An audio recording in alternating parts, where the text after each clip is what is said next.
Bismillah.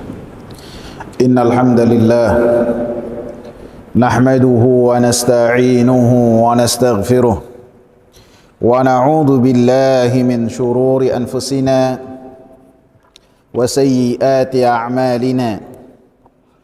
Man yahdihillahu fala mudilla lahu wa man yudlil fala hadiya lahu. أشهد أن لا إله إلا الله وأشهد أن محمدا عبده ورسوله. اللهم صل وسلم وبارك على نبينا محمد وعلى آله وصحبه ومن اتبع بهداه إلى يوم القيامة وبعد.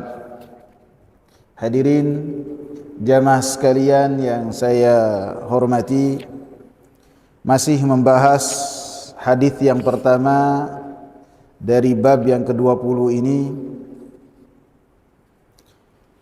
fi sahih, dan tercantum dalam hadis sahih an Aisyah, dari Aisyah radhiyallahu anha, anna Salamah ذكرت لرسول الله صلى الله عليه وسلم كنيسة رأتها بأرض الحبشة وما فيها من الصور. Bahwasanya Salamah menceritakan kepada Rasulullah sallallahu alaihi wasallam gereja yang beliau lihat di bumi Habasyah, Ethiopia. Wa ma fiha min as-suwar, dan apa yang beliau lihat di gereja tersebut dari patung-patung dan lukisan-lukisan. Faqal, maka Nabi sallallahu alaihi wasallam menyatakan, ulaiki idza mata fihim ar-rajulu salihu awil 'abdu salihu banau ala qabrihi masjidan. Mereka apabila mati di antara mereka lelaki yang saleh atau hamba yang saleh, banau ala qabrihi masjidan, mereka membangun di atas kuburnya masjid. Wasawwaru fihi tilkas suwar, dan mereka pun melukis, membikin patung-patung di kubur tersebut. Ulaika syirarul khalqi indallah, maka merekalah sejelek-jelek manusia, sejelek-jelek makhluk di sisi Allah subhanahu wa ta'ala. Sebelumnya kita membahas bahwasanya ketika perawi yang menceritakan perkataan Nabi sallallahu alaihi wasallam, ulaiki idza mata fihim ar-rajulu salih awil 'abdu salih, itu mereka apabila mati di antara mereka lelaki yang saleh atau hamba yang saleh. Penyebutan lelaki yang saleh ataupun hamba yang saleh datangnya dari perawi. Maksudnya perawi agak sedikit ragu apa yang dikatakan oleh Nabi sallallahu alaihi wasallam. Apakah ar-rajulu saleh, lelaki yang saleh, ataukah al-abdus saleh, hamba yang saleh. Sehingga ketika penegasan ini dibawakan oleh perawi, menunjukkan bahwasanya perawi berupaya sedemikian mungkin untuk menyampaikan apa yang telah dikatakan oleh Nabi sallallahu alaihi wasallam seperti apa yang telah diucapkan oleh Nabi sallallahu alaihi wasallam. Dan ini upaya yang sangat luar biasa. Walaupun ketika perawi-perawi hadis menyampaikan apa yang dikatakan oleh Nabi sallallahu alaihi wasallam dengan maknanya, maka itu adalah sesuatu yang dibolehkan selama ketika menyampaikan dengan maknanya apa yang dikatakan oleh Nabi sallallahu alaihi wasallam intinya terkandung di dalam apa yang disampaikan oleh perawi ataupun sahabat yang menyampaikan kepada yang lainnya. Karena makna ar-rajulus salih, apabila lelaki yang saleh, ini khusus bagi laki-laki apabila yang meninggal dunia. Akan tetapi apabila penyebutan al-abdus saleh, artinya baik itu lelaki ataupun perempuan masuk di dalam hadis ini. Walaupun kebanyakan hadis yang tercantum dalam dalil-dalil baik Al-Quran ataupun As-Sunnah, apabila dikatakan lafaz lelaki, maka sebagian besar tercantum ataupun terkandung di dalamnya ada pembahasan untuk perempuan juga, kecuali apabila ada dalil khusus yang membedakan di dalam perintah tersebut yang berkaitan dengan lelaki ataupun perempuan. Kemudian di dalam hadis ini yang berkaitan dengan pembahasan bab yang kita bahas di dalam hadis ini ada larangan yang sangat keras sekali bagi siapa-siapa yang membangun di kubur orang saleh tempat untuk beribadah kepada Allah Subhanahu wa taala. Maka di dalam hadis ini larangan yang sangat keras bagi siapa-siapa yang menempatkan tempat yang khusus di kuburan orang saleh, baik kuburannya satu ataupun berbilang, dia menempatkan di tempat tersebut satu tempat yang dengannya dia beribadah kepada Allah.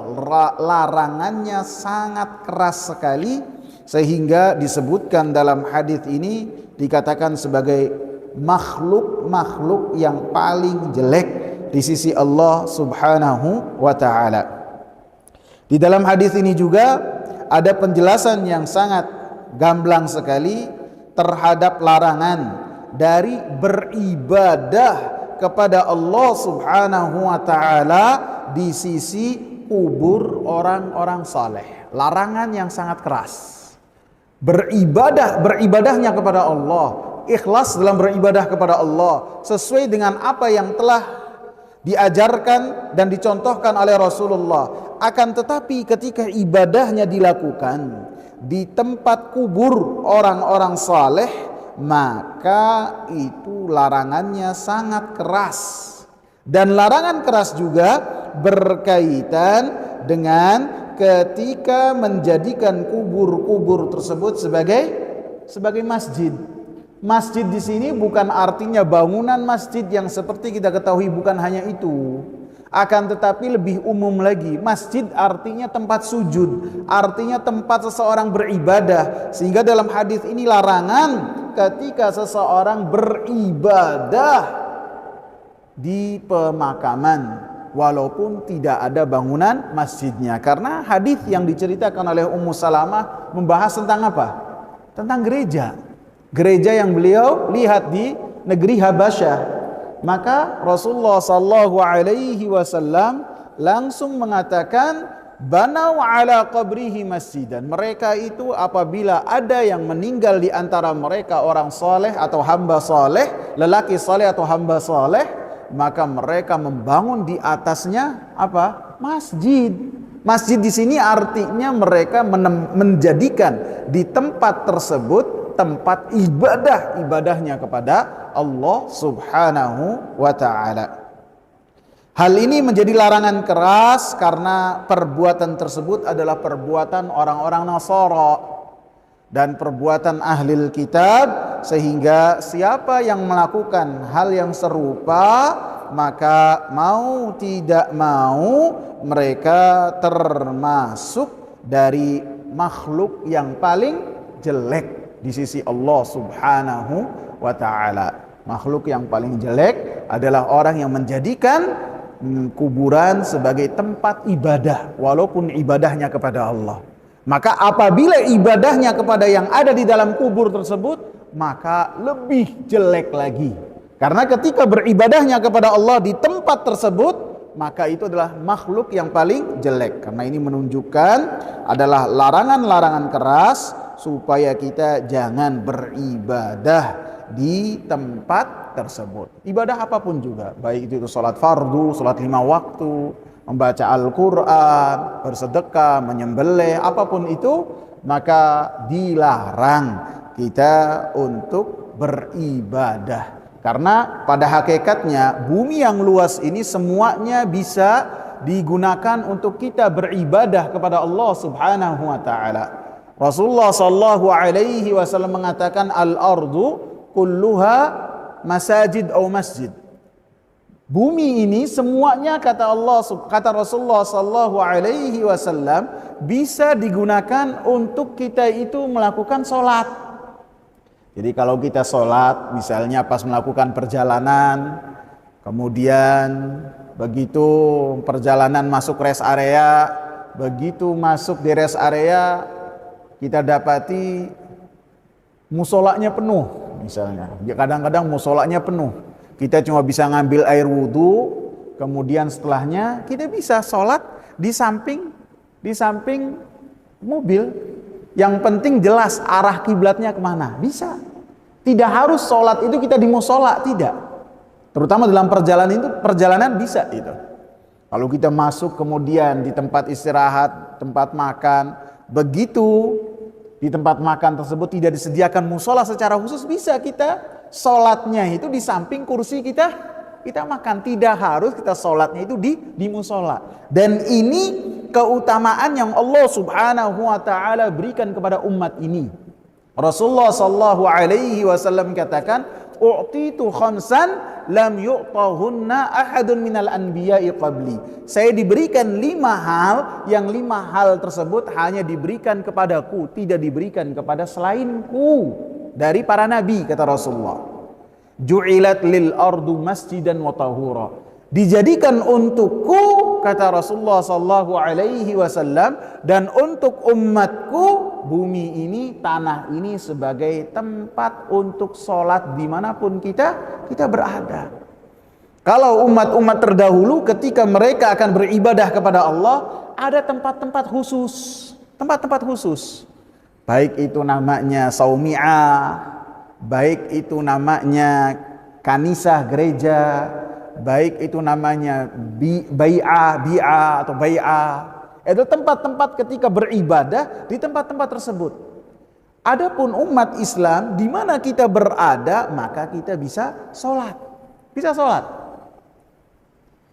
Dikecualikan dari tempat tanah yang luas ini, kata Rasulullah, al-ardu kulluha masajid illa al-maqbaratu wal hammam. Tanah ini semuanya, bumi ini semuanya adalah tempat sholat, bisa kita melaksanakan sholat kecuali pemakaman, kecuali kuburan, kata Rasulullah. Tidak boleh untuk dilaksanakan sholat.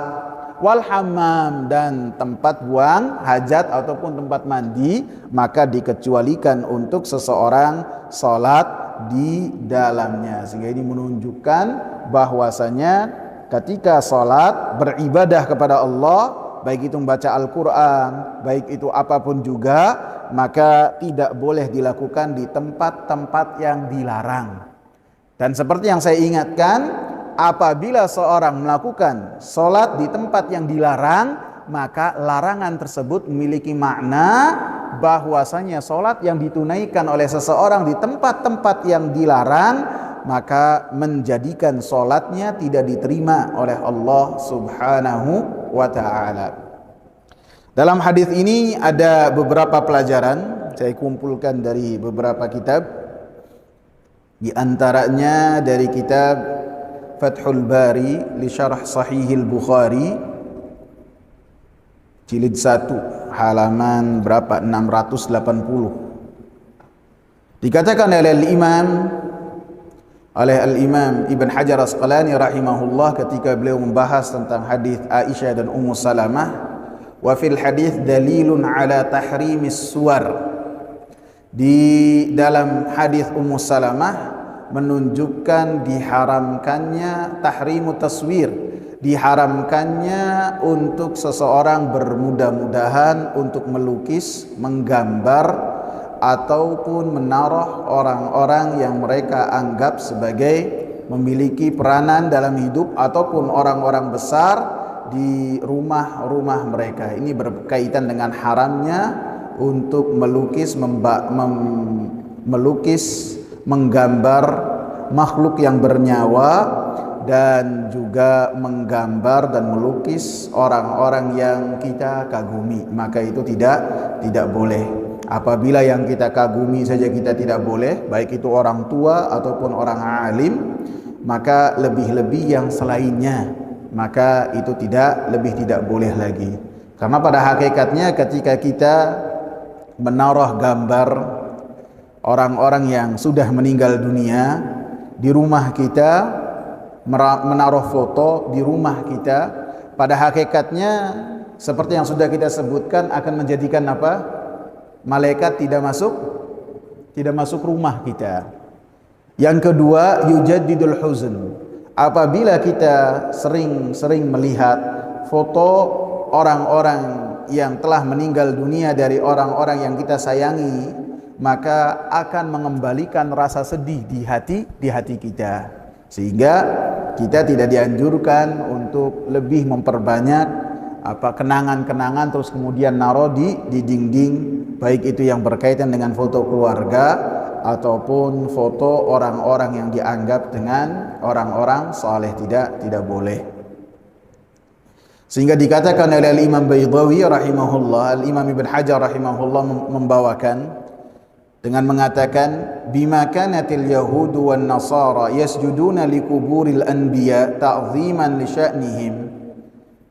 Seperti yang diketahui bahwasanya orang-orang Yahudi dan orang-orang Nasara mereka sujud kepada kuburan nabi-nabi mereka dalam rangka pengagungan terhadap kedudukan nabi-nabi mereka, wa yaj'alunaha qiblatan yatawajjahuna fis salati wa nahwiha, dan mereka pun menjadikan kubur-kubur nabi mereka sebagai kiblat yang mereka beribadah dalam salat menghadap ke kubur-kubur para nabi tersebut dan selainnya.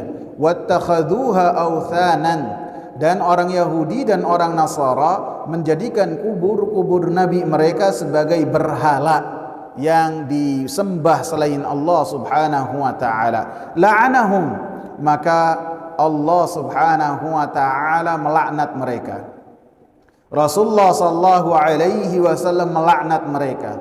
Wa mana'al muslimina an mithli dzalik, dan Rasulullah pun melarang orang-orang yang beriman untuk melakukan hal yang sama, sehingga ditakutkan mereka pun mendapatkan laknat sebagaimana orang-orang Yahudi dan orang-orang Nasara mendapatkan laknat dari Allah melalui lisan Rasulullah dan termaktub dalam Al-Quran juga. Sehingga yang namanya tahrimus suwar ini, pengharaman terhadap lukisan ataupun gambar, berkaitan juga di dalamnya yang berkaitan dengan patung. Maka apabila ada patung-patung yang bernyawa, baik itu hewan ataupun manusia, maka itu pun di dalamnya ada pengharaman yang sangat besar. Bisa jadi ketika kita memilikinya, kita menganggapnya biasa saja. Bisa jadi kita lewat di satu kota yang terkenal dengan hasil pahatnya, memahat patung yang bernyawa. Kadang-kadang kita lewat satu tempat, beli. Bisa jadi kita beli, kemudian kita taruh di rumah. Bisa jadi kita mengetahui biasa saja. Istri kita juga melihatnya biasa saja, oleh-oleh biasa. Tapi ketika kita mati, kemudian generasi yang pertama mati, kemudian bisa jadi di generasi yang berikutnya oleh-oleh patung pahat yang bernyawa yang kita anggap sebagai biasa-biasa saja, dianggap oleh generasi setelah kita sebagai jimat, sebagai sesuatu yang mereka beribadah kepada Allah, kepada selain Allah dengan apa yang kita anggap biasa, seperti yang terjadi pada orang-orang saleh pada zamannya Nabi Nuh. Jadi harus kita hati-hati. Kadang-kadang kita lihat hasil pahatan buaya yang luar biasa. Wah, ini taruh di rumah luar biasa nih. Cecak pada takut ada cecak yang besar. Bisa jadi demikian. Pertama-tama biasa saja. Akan tapi nanti ditakutkan ada generasi yang berikutnya, baik itu anak-anak ataupun cucu, akan beribadah kepada apa yang kita anggap sebagai sesuatu yang biasa. Yang kedua disebutkan oleh Al-Imam Ibn Hajar rahimahullah, wa fil hadits jawazu hikayati ma yushahiduhu al-mu'min min al-ajaib Di dalam hadis ini dibolehkan menceritakan apa yang disaksikan oleh seorang mukmin dari perkara-perkara yang mengherankan dan perkara-perkara yang diingkari. Wa wujubi bayani dzalika wa wujubu bayani hukmi dzalika 'alal 'alimi bihi. Dan ada kewajiban bagi seorang yang alim mengetahui tentang hukum tersebut untuk menjelaskan hukum yang berkaitan dengan apa yang disaksikan oleh seorang mukmin. Karena di dalam hadis ini Ummu Salamah radhiyallahu anha menjelaskan dan menceritakan tentang kemungkaran-kemungkaran yang dia saksikan di negeri Habasyah. Di antaranya ketika di gereja melihat lukisan-lukisan, baik itu lukisan yang dianggap sebagai Maryam ataupun lukisan-lukisan yang dianggap yang berkaitan dengan Isa alaihi salam, ataupun patung salib misalnya yang di dalamnya ada berhala yang sangat besar sekali. Maka ketika dilihat oleh Ummu Salamah radhiyallahu anha kemudian menceritakan hal tersebut, maka orang alim harus menjelaskan hukum yang berkaitan dengan apa yang dilihat oleh orang yang terkaget-kaget dan terheran-heran melihat kemungkaran tersebut. Walaupun pada hakikatnya Ummu Salamah radhiyallahu anha tidak bertanya kepada Rasulullah sallallahu alaihi wasallam. Tidak bertanya, menceritakan saja apa yang dia lihat. Maka Rasulullah sallallahu alaihi wasallam langsung menjelaskan hukum dari perbuatan-perbuatan mereka dan apa yang mereka dapat di sisi Allah Subhanahu wa taala dari perbuatan-perbuatan mereka tersebut. Ini menunjukkan bahwasanya Rasulullah sallallahu alaihi wasallam sangatlah memiliki kasih sayang yang luar biasa kepada umatnya. Jangan sampai umatnya mendapatkan hal yang sama seperti yang dilakukan oleh ahlul kitab. Ahlul kitab mendapatkan laknat dari Allah, mendapatkan murka dari Allah, dan diberikan label sebagai makhluk-makhluk yang paling jelek ketika mereka beribadahnya kepada Allah Subhanahu wa taala di sisi kubur orang-orang saleh. Baik itu orang salehnya para nabi ataukah bukan.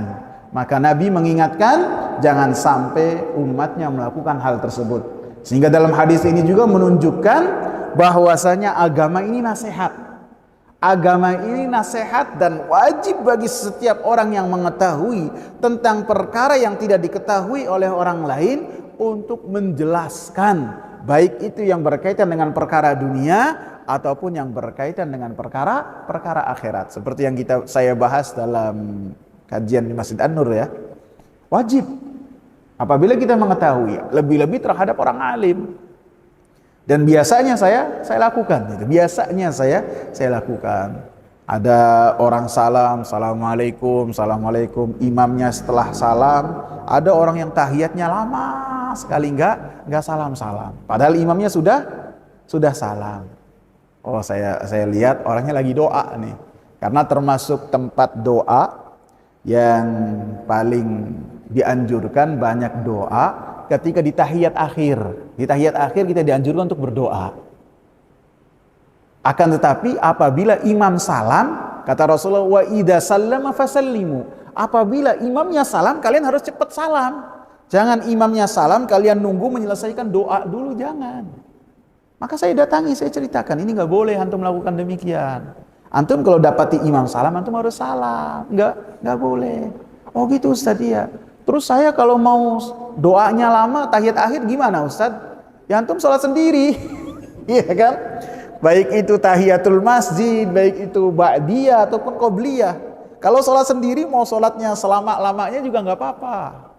Karena disebutkan bahwasanya Abdullah ibn Zubair sholat ba'diyah maghribnya dari beliau selesai sholat maghrib sampai dikumandangkan sholat isya 2 rakaat saja.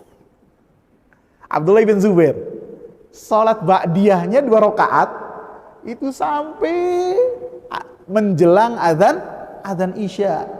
Kalau kita di Indonesia kan sebentar ya, 50 menit, 1 jam, bahkan kurang 45 menit.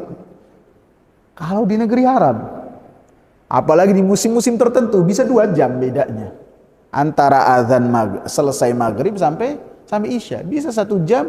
Apalagi zaman Nabi itu Isya dikumandangkannya azan Isya di 1/3 malam pertama. Jadi 1/3. Jadi kalau sekarang jam 11 malam, jam 11 malam, jam 10 malam itu baru berkumpul untuk salat Isya, dikumandangkan azan Isya. Panjang terus salat. Bisa.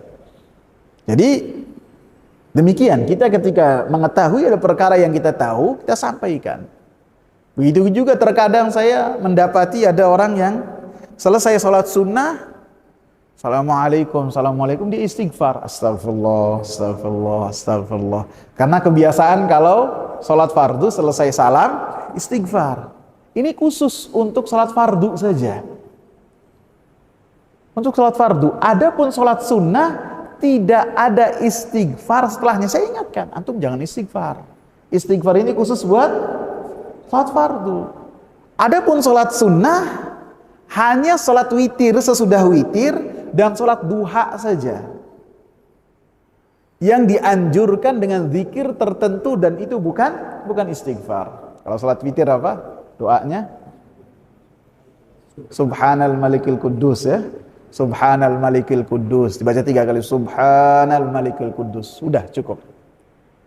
Adapun sholat duha, selesai sholat duha, istighfar tapi bentuknya beda. Allahumma gfirli wa tub alayya innaka antat tawwabul ghafur. Innaka antat tawwabur rahim 100 kali. Udah cukup. Adapun sunnah-sunnah yang lainnya tidak ada istighfar. Maka saya ingatkan. Begitu juga ketika saya dapati ada ikhwah yang sangat semangat sekali belajar bahasa Arab. Saya datangi, antum kenapa nggak datang ke kajian? Nah, jawaban dia, saya ada bahasa Arab gak wajib. Saya bilang, belajar tauhid wajib. Karena saya sendiri belajar bahasa Arab dan mengetahui kesulitan bahasa Arab di mana.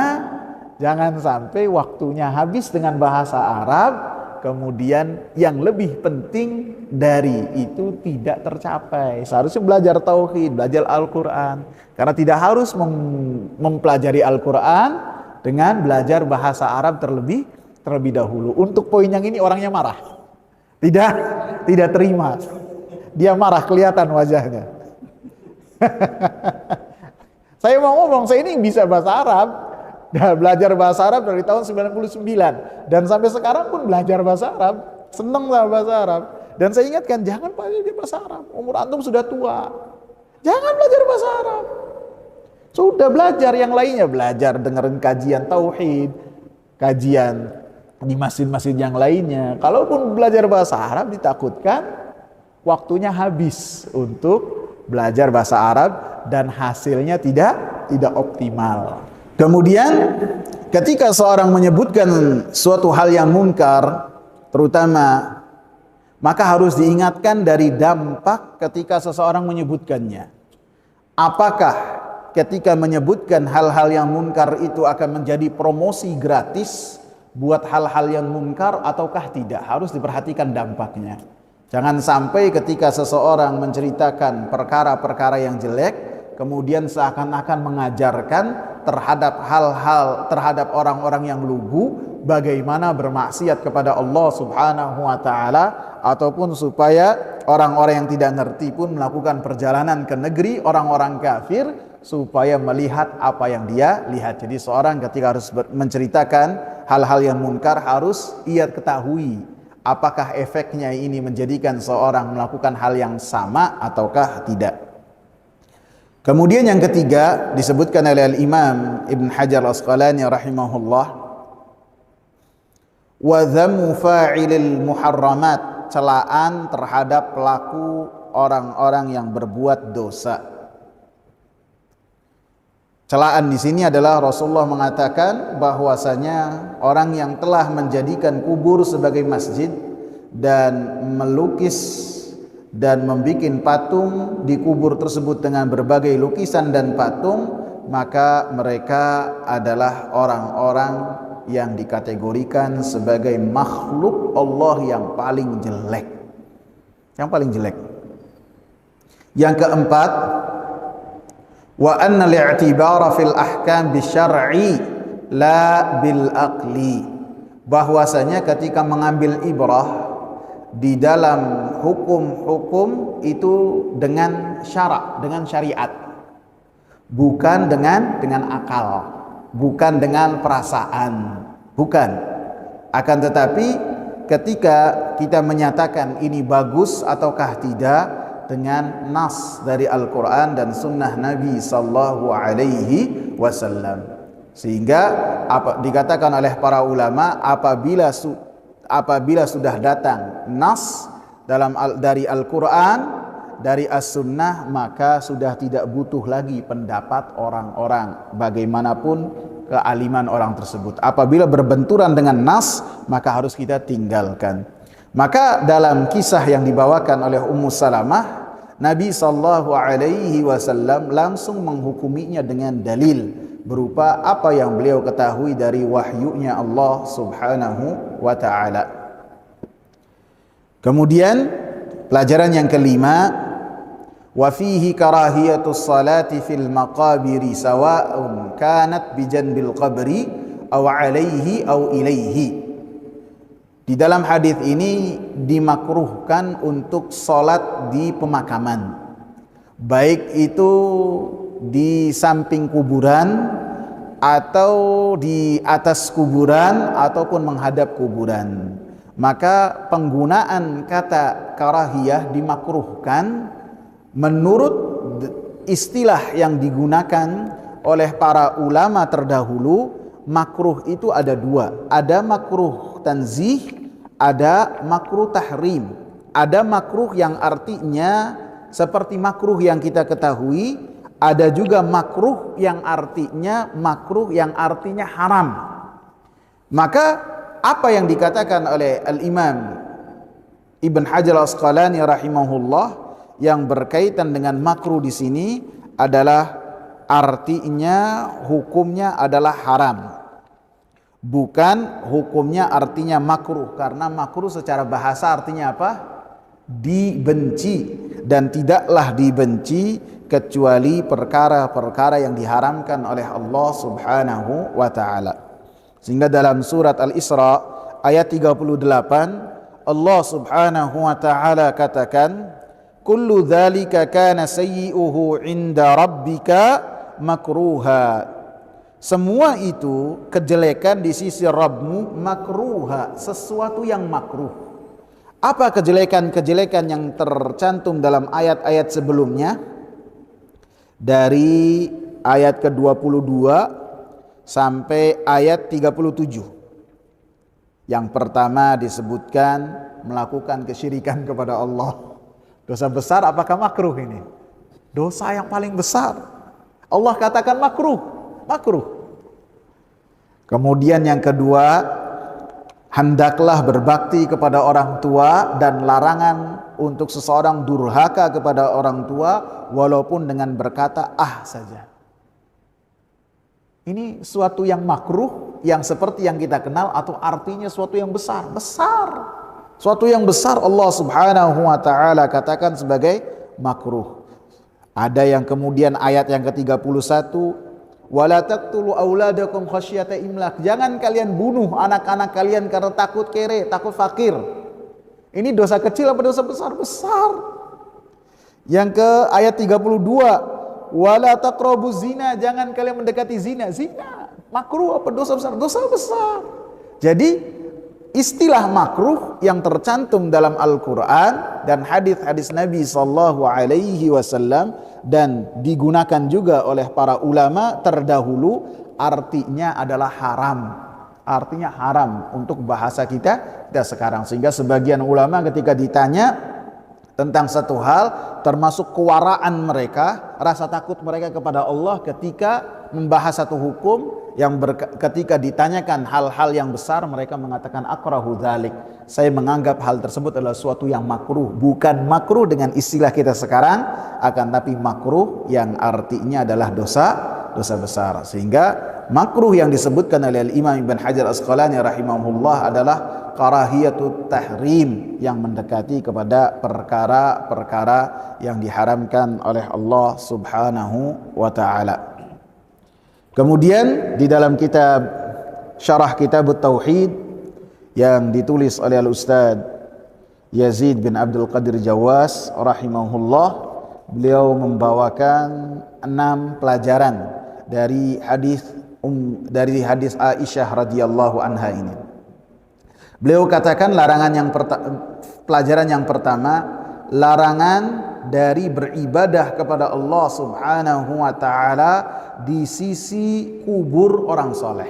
Larangan, karena itu merupakan wasilah perantara yang bisa mengantarkan kepada kesyirikan, dan hal ini merupakan perbuatan orang-orang Nasara. Jelas sekali seperti yang sudah kita bahas, larangan keras beribadahnya kepada Allah Subhanahu wa taala. Bagaimana apa beribadahnya kepada orang yang di dalam kubur tersebut, maka larangannya dari Allah dan Rasulnya lebih keras lagi, karena itu adalah hakikat kesyirikan kepada Allah, dan itu adalah kesyirikan yang terjadi pada zaman atau sebelum zaman Nabi Nuh alaihi salam, dan itu adalah kesyirikan yang pertama di muka bumi. Yang kedua, membicarakan perbuatan jelek orang-orang kafir agar diwaspadai oleh kaum muslimin.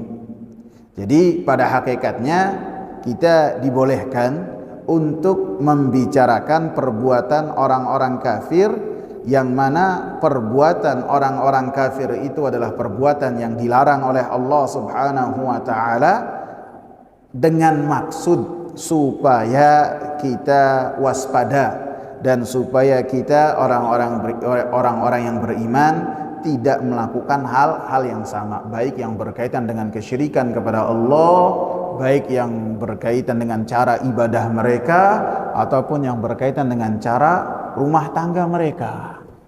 Misalnya sekarang dunia, walaupun kita tidak ke sana kemari, kita sekarang tahu apa yang terjadi di belahan bumi Allah yang lain kan.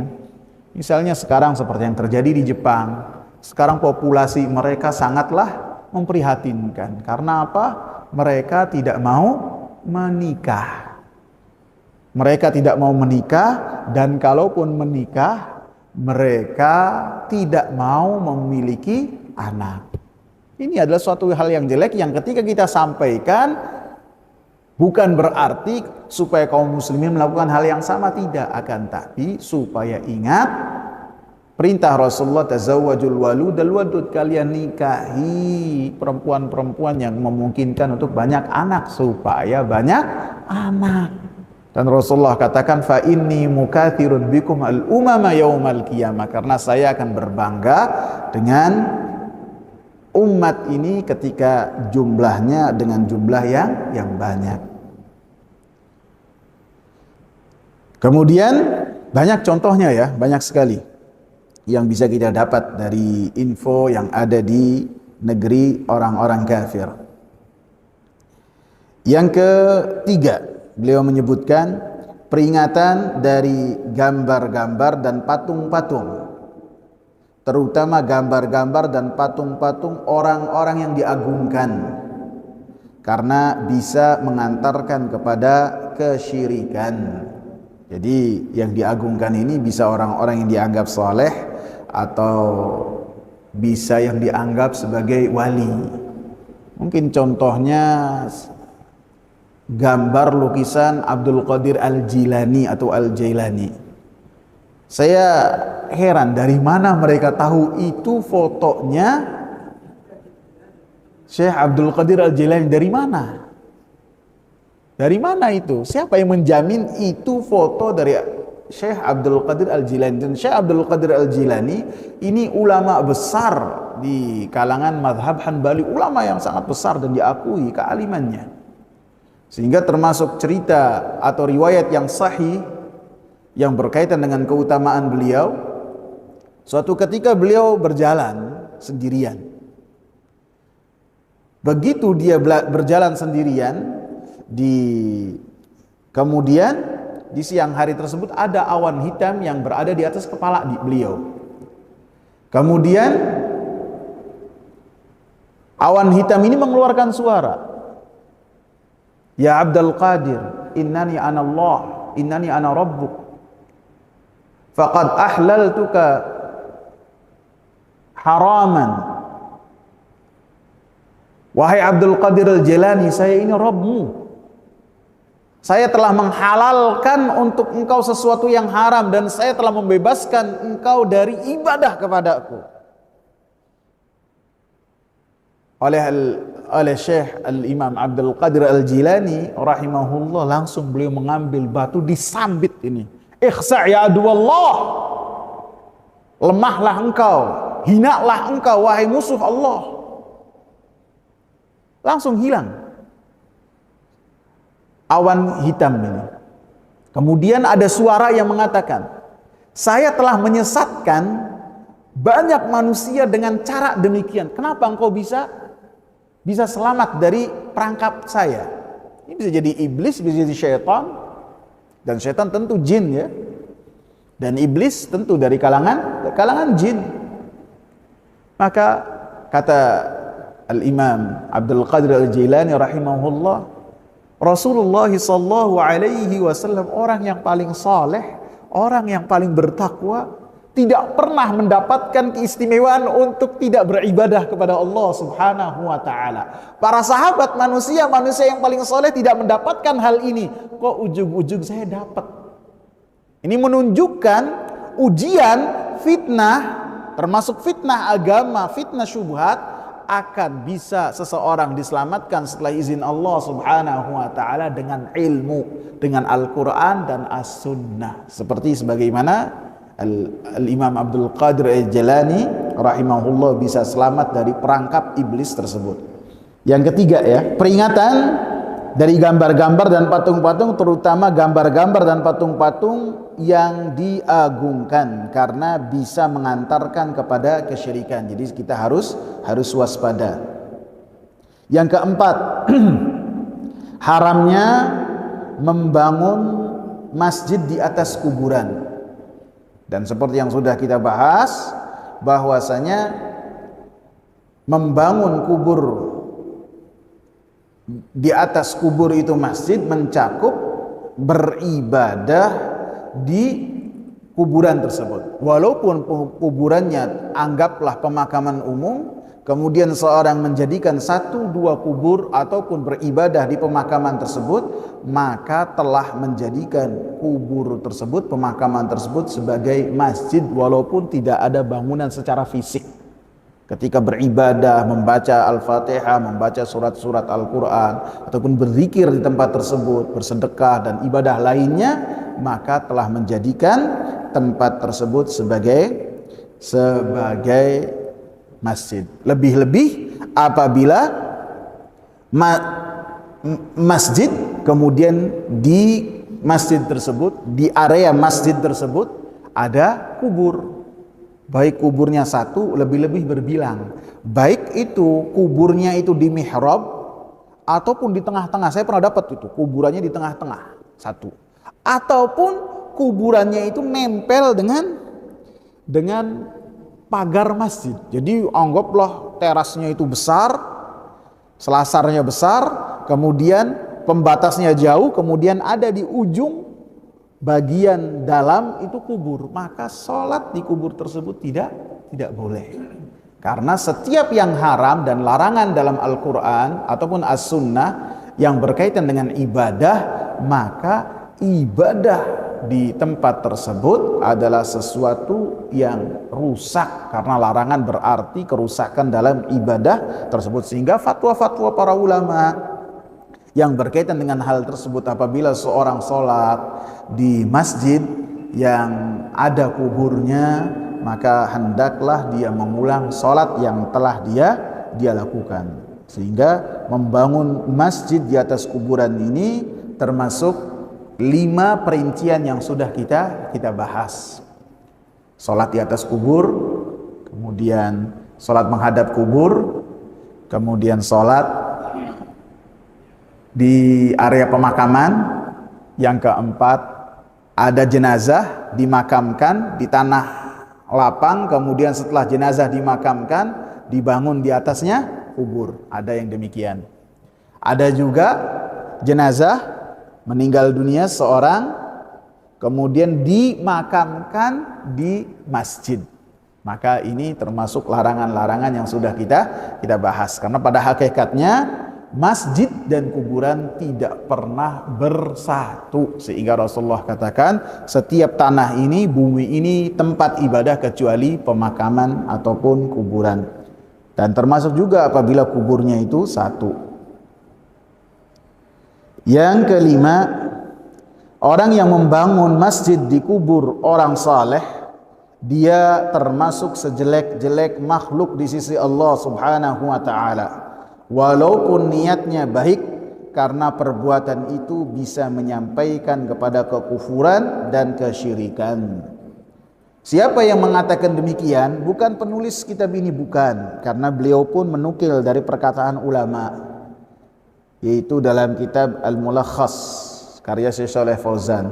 Dan bukan Syekh Shalih Fauzan yang mengatakan dengan perkataan ini. Yang mengatakan siapa? Orang yang membangun masjid itu dikatakan sebagai sejelek-jelek makhluk di sisi Allah. Siapa yang mengatakannya? Rasulullah, Nabi Muhammad sallallahu alaihi wasallam. Dan ketika kita membahas hal ini, bukan benci terhadap pelakunya, akan tapi benci terhadap perbuatannya. Adapun orang-orang yang melakukannya, kita berharap untuk kita peluk dan kita antarkan kepada apa yang kita pahami, sehingga apabila kita dimatikan pun kita berharap untuk bareng-bareng masuk surga. Yang keenam, dan ini yang terakhir, kerusakan yang diakibatkan kubur-kubur orang-orang saleh dan orang-orang saleh sama dengan kerusakan yang diakibatkan oleh patung-patung berhala. Jadi kerusakan yang diakibatkan kubur-kubur orang saleh dan wali sama dengan kerusakan yang diakibatkan oleh patung-patung berhala, atau bahkan lebih besar lagi.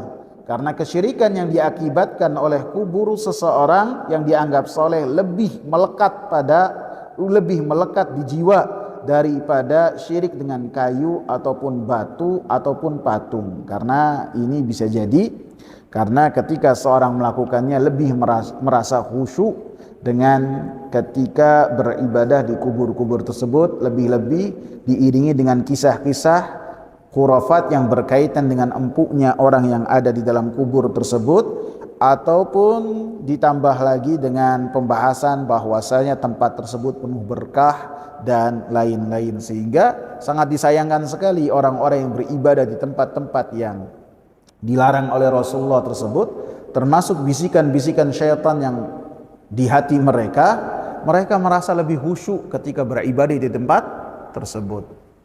Terkadang mereka lebih mudah menangis ketika berada di tempat tersebut, lebih tersentuh di tempat tersebut. Padahal ketika mereka sholatnya itu di masjid, mereka biasa-biasa saja. Mereka lebih merasa nikmat ketika sujudnya di tempat yang dilarang dan dimurkai oleh Allah Subhanahu wa taala. Ya, silakan Ustaz. Yang sudah kita bahas itu, jadi rumahnya Aisyah dibagi dua. Yang pertama itu kubur, dan yang kedua itu rumah Aisyah radhiyallahu anha. Jadi bagiannya yang tadinya satu kesatuan, kemudian oleh beliau dibagi dua. Sehingga ketika beliau sholat, ketika beliau makan, ketika beliau tidur, tidaklah berdampingan dengan kuburnya Nabi sallallahu alaihi wasallam. Sehingga seperti yang sudah kita bahas, Al-Qasim bin Muhammad bin Abu Bakar, ponakannya Aisyah radhiyallahu anha, itu yang dari kecil hidup bersama dengan Aisyah radhiyallahu anha, pernah bertanya kepada Aisyah radhiyallahu anha, di mana kuburnya Nabi? Padahal Al-Qasim ini kecil besar bersama dengan Aisyah, karena dari umur 2 tahun ayahnya meninggal dunia, Muhammad. Sehingga bertanya mana sih kuburnya Nabi, menunjukkan bahwasanya Aisyah jarang sekali untuk bolak-balik ke area pemakaman. Beliau disibukkan dengan bagian yang beliau itu tinggal dan tidur, makan di bagian rumah tersebut. Gitu, Ustaz. Ada lagi? Silakan, Pak Sohib.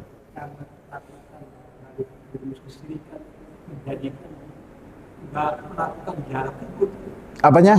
Karena ketakutan barangkali berbicara kesulitan. Jadi saya sendiri jarak itu segan kapan lagi? Iya. Ya, jadi Nabi juga mengingatkan, kuntu nahaitukum an ziyaratil kubur. Saya dulu telah melarang kalian untuk ziarah kubur karena sangat dekat sekali zaman kesyirikan dengan para sahabat, zaman jahiliyah. Karena zaman jahiliyah pada hakikatnya mereka beribadah ke kubur-kubur juga. Karena al-manah itu kubur. Terus berhala-berhala yang besar juga itu adalah kubur. Sehingga mereka dilarang oleh Rasulullah SAW. Sehingga begitu kuat iman mereka kuat, kemudian Rasulullah SAW perintahkan para sahabat untuk ziarah kubur, karena dengan ziarah kubur kita mendapatkan manfaatnya supaya kita ingat dengan alam akhir kita, masa depan kita itu apa. Kadang-kadang kalau di jalanan terus kita obsesinya dunia terus, lupa bahwasanya dunia ini yang kita hidup di atasnya sekarang, bumi yang kita menginjak di atasnya sekarang itu tempat singgah saja. Sehingga ketika kita datang ke pemakaman bukan untuk tabaruk, bukan untuk minta doa, kan, tapi kita mendoakan kepada orang-orang yang telah meninggal, sehingga ini manfaat buat orang-orang yang kita singgahi, kita ziarahi. Adapun manfaat buat kita ingat bahwasanya kita itu akan mati. Sebagaimana tetangga-tetangga kita, kenalan-kenalan kita, kerabat-kerabat kita pun telah mendahului kita, dan entah kapan kita pun akan dibawa oleh saudara-saudara seiman kita ke pemakaman dan dimakamkan, dan itu adalah fungsinya, gitu. Itu ya Pak Sohib. Jadi selama ketika kita ziarah kubur itu tidak melakukan perjalanan, itu boleh ibadah. Yang penting kita doakan, kita masuk kuburan kita doa. Terus kita ingat nih, kita akan seperti ini, udah. Jangan berlama-lama, jangan mengheningkan cipta. Nggak usah, udah kita lihat sudah. Setelahnya kita pergi, gitu. Kalau misalnya takutnya berlama-lama, takutnya itu malah nanti seperti yang antum sebutkan, takutnya hatinya condong kepada selain Allah Subhanahu wa ta'ala.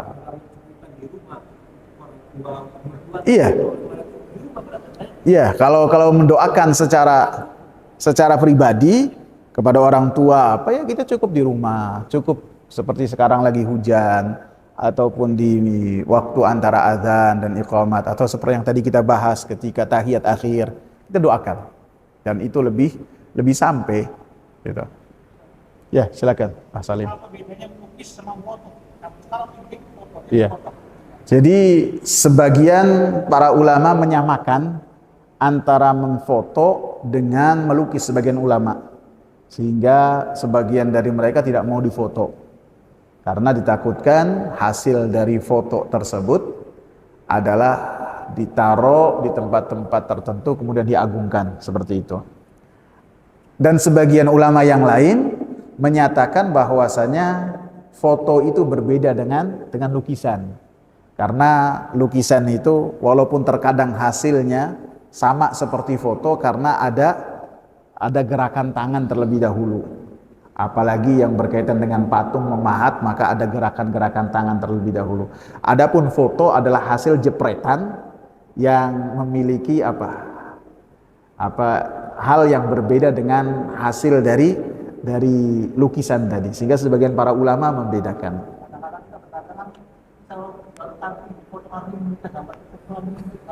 Nggak apa-apa sih, kalau misalnya antum lagi jualan terus foto tunjukin, tidak mengapa. Iya. Walaupun kadang-kadang kita berseloroh ya, masa ya kambing mau disembah, iya kan? Tapi kita lihat sekarang sebagian manusia di tempat yang jauh di sana, tikus disembah. Tikus disembah. Tikus. Kalau ular mungkin serem, ini tikus disembah. Antum pernah tahu nggak di New York itu ada sekte yang sektenya namanya sekte Maradona. Mereka nyembahnya Maradona.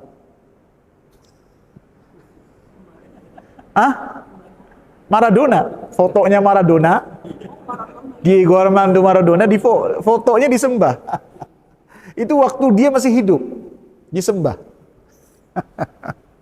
Jadi gitu, Salim ya. Jadi sebagian ulama itu membedakan, sebagian ulama. Dan sebagian yang lain tidak menyamakan, tidak membedakan gitu. Dan saya sendiri lebih untuk condong kepada yang membedakan antara lukisan dengan foto gitu. Kalau saya sendiri lebih menghindar untuk demikian. Sehingga ketika ada ustadz-ustadz saya tidak pernah minta foto ya, tidak pernah minta foto karena ustadz itu diminta ilmunya. Suruh dia bahas, jangan buat untuk ajang foto. Sehingga termasuk dari ucapan Al-Ustadz Yazid rahimahullah ketika ada yang minta foto, beliau marah. Antum apa bedanya dengan orang-orang sufi yang suka foto sama ustadz-ustadz mereka? Beliau tegur gitu. Jadi tidak ada yang berani minta foto sama beliau. Ya. Kalau live itu kan buat dakwah ya. Kadang-kadang ada ucapan-ucapan yang bermanfaat bisa sampai kepada hati-hati yang kosong dengan mengambil pelajaran dari apa yang kita sampaikan. Gitu ya, cukup asalin. Ya, silakan. Kalau anak punya bed sama toko gede gitu, toko masih kosong. Terus ada meninggal orang tua atau apa di kuburnya di belakang bed gitu, ada toko gitu. Gimana ada sholat di rumah gitu, ada kuburan gitu. Anak nggak tahu ya, gitu ya. Masuk dalam pembahasan ataukah tidak ya? Iya ini. Kalau masjid kan nggak boleh rumah. Ya kalau masjid saja nggak boleh, gimana rumah ya? Iya. Ya. Kalau secara umum, Apa? kalau secara umumnya gitu, kita berkeluarga itu di belakang rumah pada pemakaman. Nggak boleh itu. Nggak boleh, itu khusus untuk Nabi saja.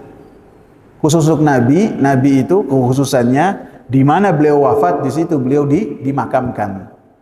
Adapun kaum muslimin ketika wafat maka dikumpulkan bersama dengan kaum muslimin yang lain supaya ketika ada orang yang ziarah dan berdoa kepada orang-orang yang ada di pemakaman tersebut, maka orang yang dimakamkan di pemakaman kaum muslimin mendapatkan bagian dari doa tersebut gitu. Dan ya merugikan diri sendiri gitu. Orang-orang yang ketika dimakamkan di luar dari pemakaman kaum muslimin. Bisa itu, dan itu disebutkan oleh para ulama. Jadi para ulama ketika membahas efek yang berkaitan dengan agama mereka, akidah, bahkan dunia mereka pun dibahas. Jadi yang dirugikan itu ahli waris. Harganya jatuh itu kalau ada kubur. Ahli waris itu. Dan apabila orang yang meninggal dunia ataupun akan meninggal dunia berwasiat supaya dimakamkan di rumahnya, jangan dilaksanakan. Tidak semua wasiat kita laksanakan, tidak.